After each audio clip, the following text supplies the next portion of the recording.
बड़ा मजेदार एग्जाम्पल है, ध्यान से देखना। गुड्स खरीदे 50,000 के, तो गुड्स खरीदे 50,000, परचेजेस में चला जाएगा, okay.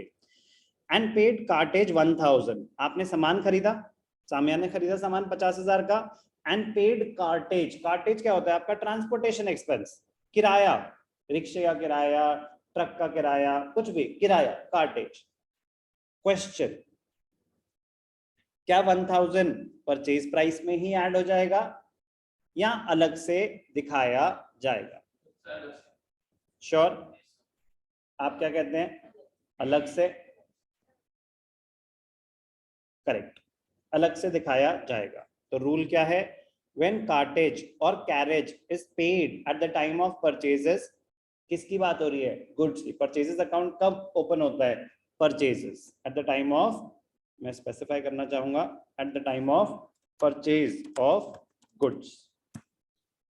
It will not be added, it will not be added to the purchases, but it will be shown separately.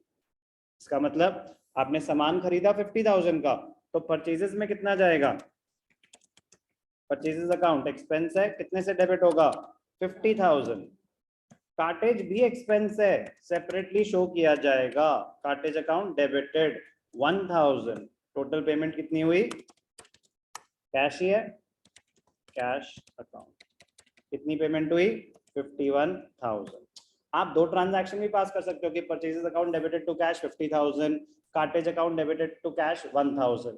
But better रहता है कि अगर एक ही ट्रांजैक्शन में है तो कंपाउंड एंट्री कहते हैं इसे। क्या कहते हैं? When more than 2 accounts are involve, उस एंट्री को क्या बोलते हैं? Compound entry. एनालिसिस कर लेते हैं। परचेजेस अकाउंट डेबिट क्यों हुआ?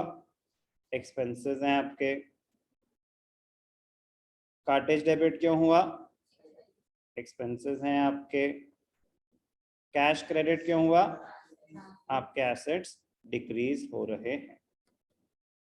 ये कंपाउंड एंट्री क्या होती है? Compound entry, compound journal entry किसे कहते हैं? व्हेन मोर देन, नॉर्मली दो अकाउंट ही थे ना हर बारी, when more than 2 accounts are involve.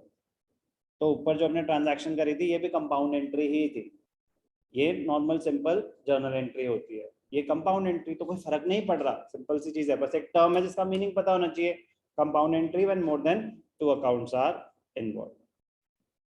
एक और एग्जांपल कार्टेज से रिलेटेड।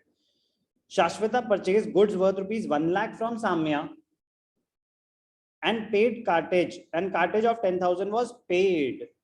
ध्यान से देखना, इंटरेस्टिंग पॉइंट है। Shashwata purchase goods worth ₹1 lakh from Samya and cartage of 10,000 was paid. पहली बात, ये कैश ट्रांजैक्शन है या क्रेडिट?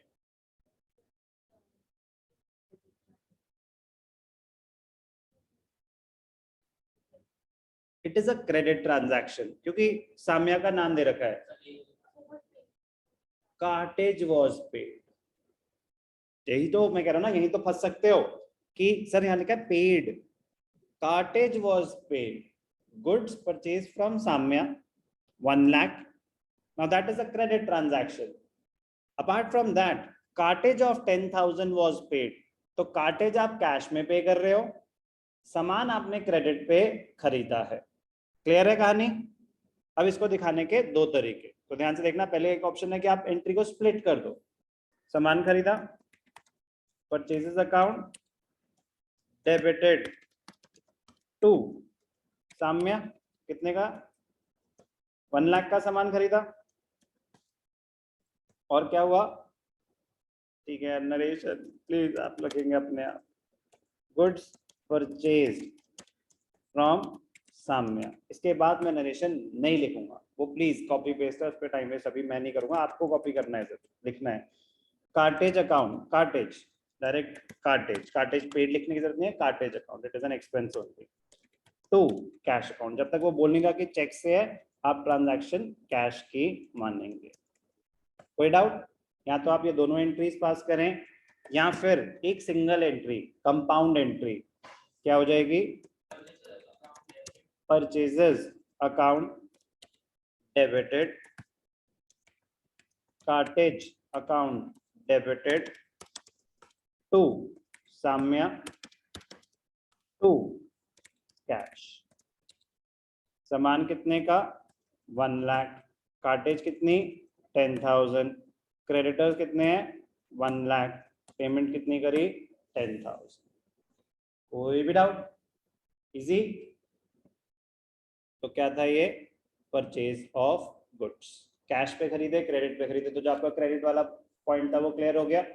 ठीक है, तो हमने 2 ट्रांजैक्शन अभी कवर करी, एक कैपिटल इंट्रोड्यूस्ड और एक goods purchase for cash, for credit. और हमने सीखा कि अगर कार्टेज पे हो रही है गुड्स खरीदने पे, तो it will not be added to the purchase price, it will be shown separate.